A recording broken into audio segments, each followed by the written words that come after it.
All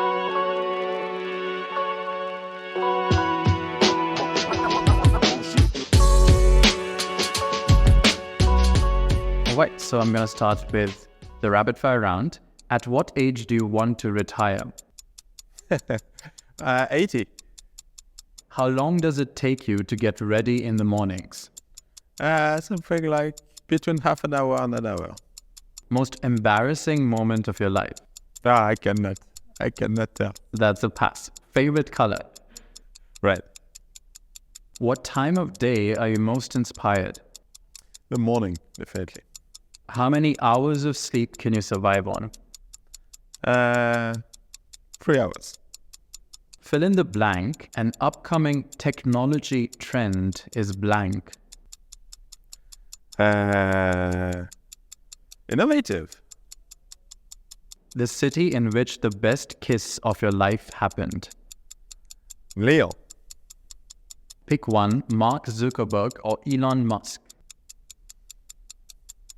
Hard to say. Elon Musk, let's say. The biggest mistake of your career.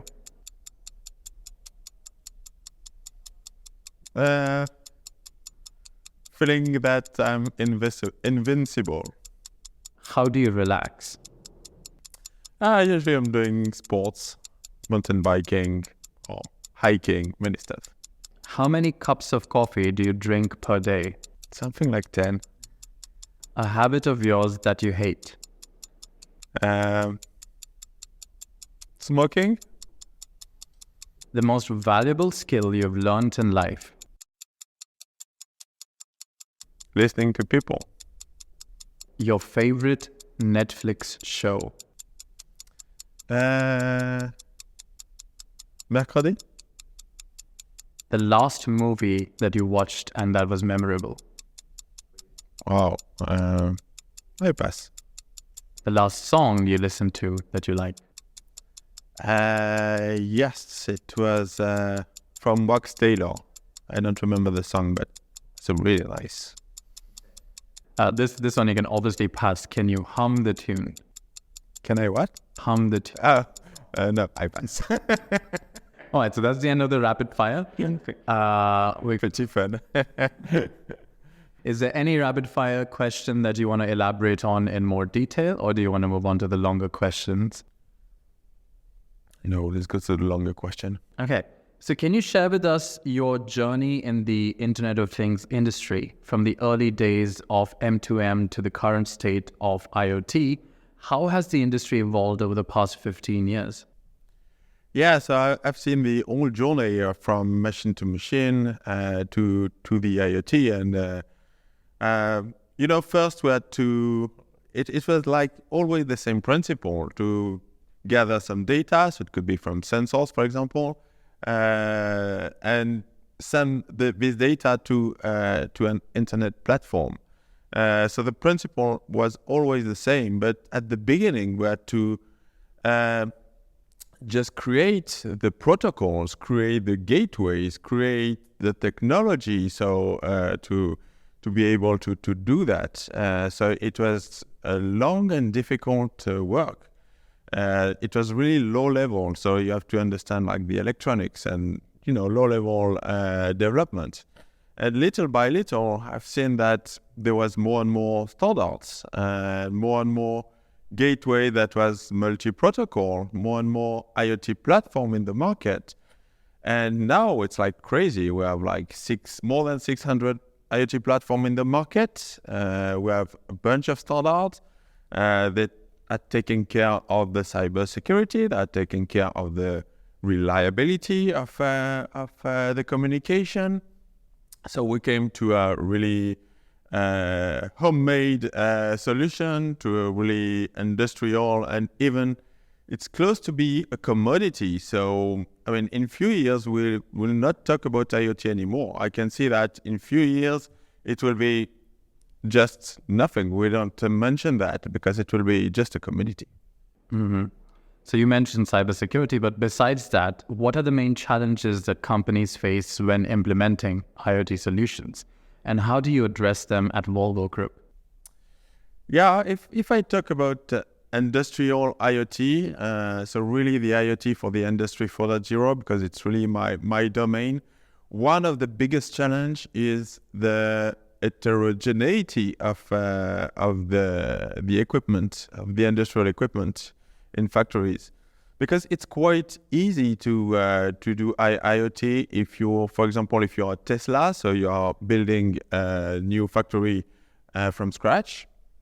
But most of industrial companies are working with old factories. So we have like brand new technology and really old technologies, and everything has to work together. And that's one of the biggest challenge.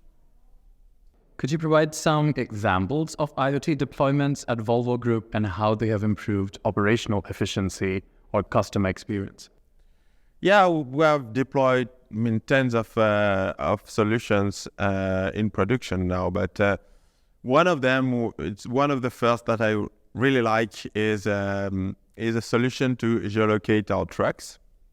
And basically, if you are on a factory yard, it's pretty hard to geolocate your trucks, because even if a truck is a big thing, is a big vehicle, we have several hundreds of trucks on a huge factory yard, and most of them are white, so it's quite difficult to find the right one for a worker. So what we have done is we have deployed a solution to geolocate the trucks in real time, and we have deployed this solution in 17 factories. So it's a quite big deployment. So we are geolocating several thousands of trucks every day, and it brings a lot of value for the business, because before this solution, they were writing down the position of the trucks in the factory yard. So it takes time for the worker to do that, and there was a lot of mistake. So when one mistake happened, it takes something like 2 hours for two people to find the right truck. So it was a big waste of time, and it's so comfortable for the worker to always have the position of the truck in real time. They don't make any mistake anymore. It's like super easy, and it brings a lot of value. With the increasing connectivity of vehicles, then, how do you ensure the security and privacy of data transmitted through IoT networks? Well, basically, we are just following the state of the art for the cybersecurity. As I said before, now there's a lot of standards, and it was not like at the beginning of IoT, there was a lot of startup, a lot of small companies that were launching, I would say, gadgets or devices that was easily hackable.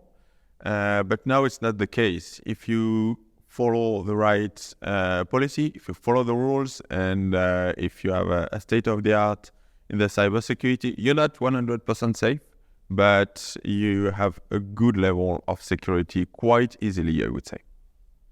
So as the IoT community lead at Volvo Group, how do you foster collaboration and knowledge sharing among more than 200 people working on the IoT initiatives? Yeah, it's always a big challenge for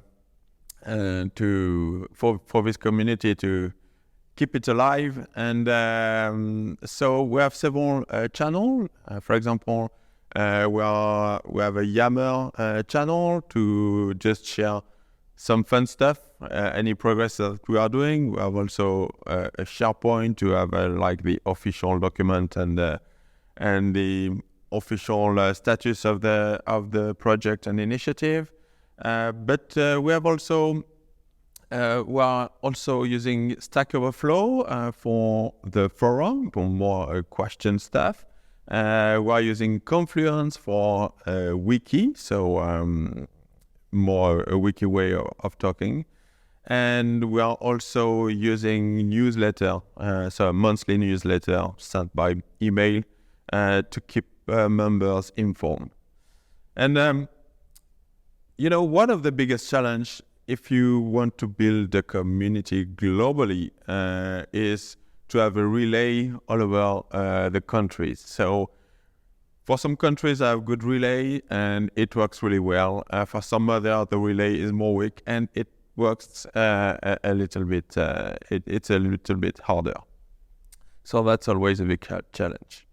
And I can say that it's a success because there's more than 200 people and they are always listening to, watching the video, listening to the podcast, reading the article. So it works really well. And one of my biggest challenge is for people to push people to produce content. So when you produce content, it works. A lot of consumer, but less producer. That's always a big challenge.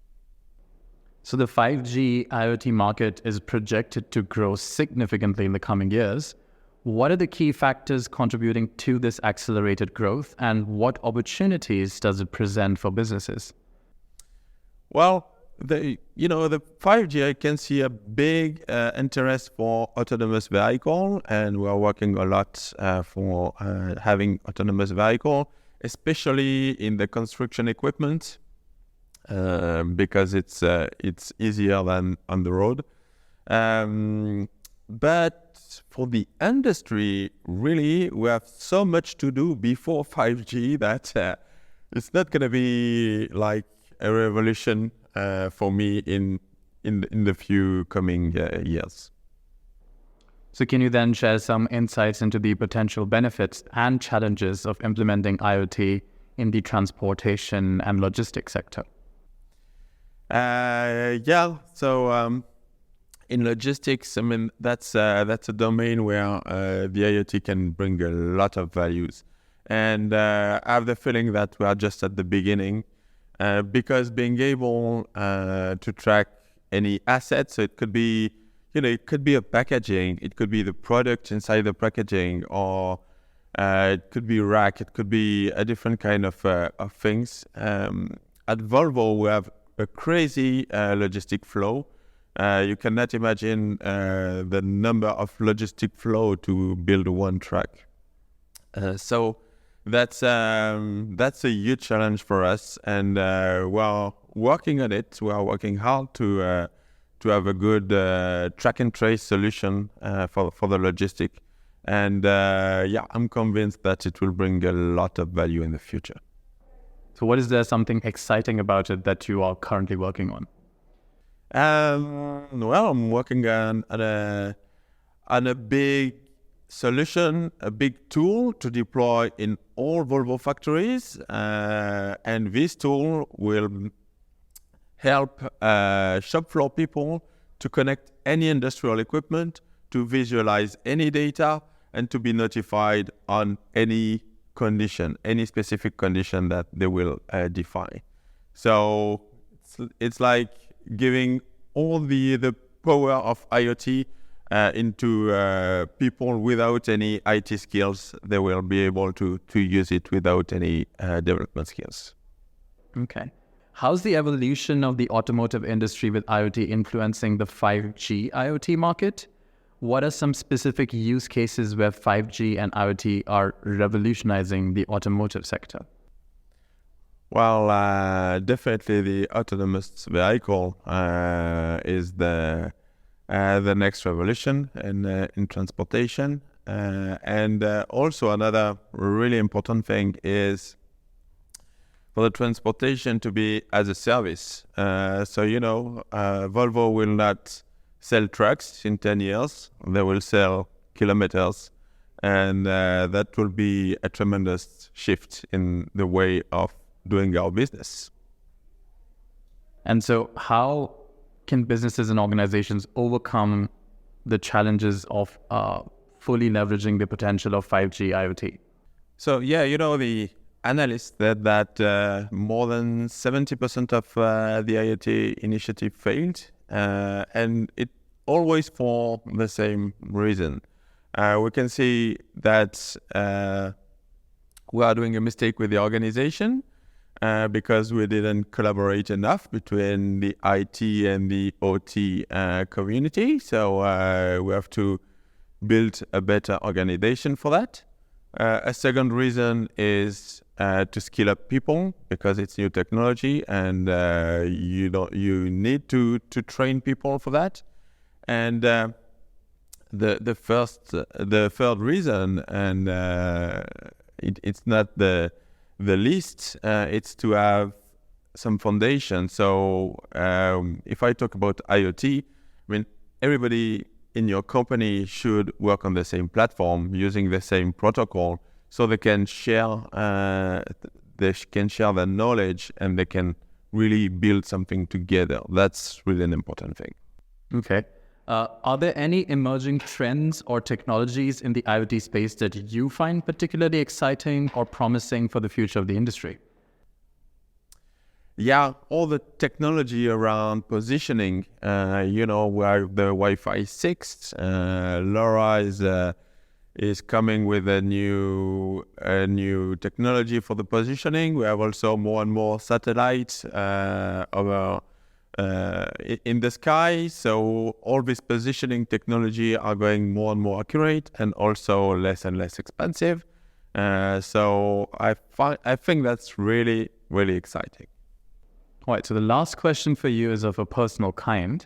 What would you be doing in your life if not this right now? Wow, that's the right question. I'm really passionate about what I'm doing, so I don't know.